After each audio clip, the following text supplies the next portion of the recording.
Hey everyone, welcome back. Today I have a video that I wanted to make on this bench, and specifically to do with improvements that I wanted to make on it. This bench is about $200 at Canadian Tire. If you're in Canada, it's probably cheaper in the US. And it's pretty good. The quality's good. It is pretty heavy duty, but unfortunately it's missing a couple key features if you bought this version. This is called the 3.1. There is a 4.1 available and a 5.1 available, and it's all to do with the adjustability of the unit. So let me show you what this bench actually came with, just to start, and then I'll show you a little bit about the improvements that I've made to it that will make it much more functional, and you'll be a lot happier with the unit. Okay guys, so on the back, here's the arm with a lever that actually holds everything into place. 1, 2, 3 adjustment spots, and there's one additional adjustment that I'll show you in a second. So it's very easy to adjust, like so. The last adjustment goes this way here. Okay, so you can do, for example, a sit-up if you wanted to at that decline position. So on the other side, this is kind of where I was left wanting more. This unit has no adjustability on this side, so if you're doing something, you've got a fair amount of weight up on the other end, and it's, well, for example, let me show you.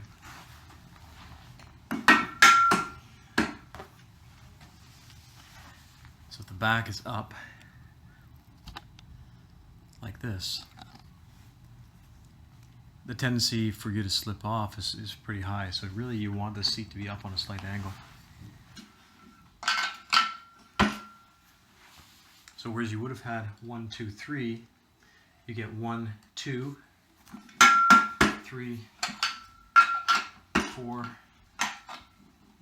5, and of course you have the decline position as well. So you can already see what I've done. I'm going to take this piece off, which was locked in place, and I'm going to reuse it.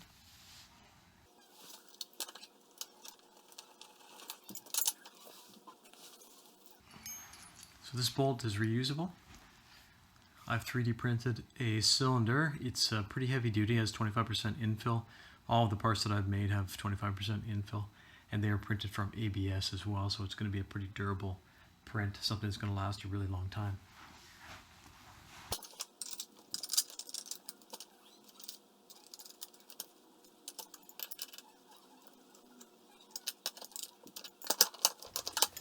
Okay, for the sake of this video, I haven't actually modified this part yet. My plan is to cut this piece off. I will no longer need it because I think my solution is better. And but I wanted to show you what the original looked like first. So what you can see here is this is loose now. This would be the 0 position. Eventually, this piece here will be the 0 position once I've removed this component. And by no means is this design flawless. This is just kind of a first rendition of what I had in mind. So I'm going to skip the first one, go right to the second one. Let me move you back a little bit here. So second position, third position, and the fourth position is something in addition. When I found I was sitting on the bench, I thought, hey, it'd be great. Let me just lift you up here. It would be great to be able to do curls on here, and you can do that in this position. So I've set that highest one in order to do that. Of course, you're never really going to be lying down like this to do any sort of workout that I'm aware of.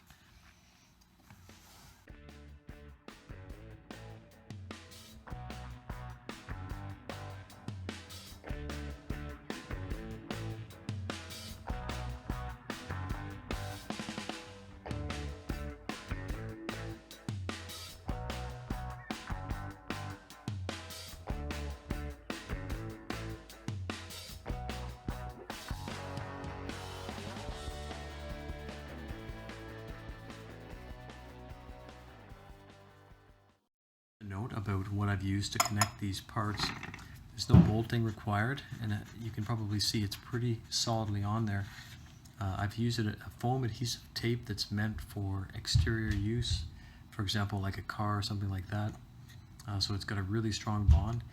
The more pressure you apply, the stronger the bond gets as well.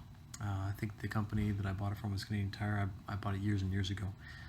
Something similar to that, foam adhesive tape is good because any irregularities that you would have in the 3D print or in the steel frame can be taken up by that foam. I have also had a limitation here in the length of my print bed is only 8 inches, so I've had to print this in 2 pieces. If you have a longer print bed, then by all means print it in 1. But for me, I designed it in such a way that it'll apply, the more force applied to this piece here, the tighter the joint will want to get, and the more force this will want to apply, in a downward fashion on this piece here. So there should be no reason for this to come apart. If we take a look down on this side, down here, any loading that's applied is going to be transferred this way to this end frame piece here. And it's a pretty strong connection. It's a welded connection. So I don't have any fear of this coming apart, of this failing at any point, other than, like I mentioned, if you have a poor quality 3D printer or you use the wrong filament. For example, if you use a filament that's way too hard, like a PLA, it'll be way too hard, and it can become brittle. So ABS is really the way to go, or a material like nylon, something with similar properties to ABS, very impact resistant. If you guys like the video and appreciate the work that I put into this, then please give me a thumbs up. And if you really like the video, then if you wouldn't mind to subscribe, it really helps out the channel and keeps me going. And check out some of my other videos as well. Nothing like this subject, but maybe there'll be more like this subject coming up in the future. Thanks a lot for watching. Take care.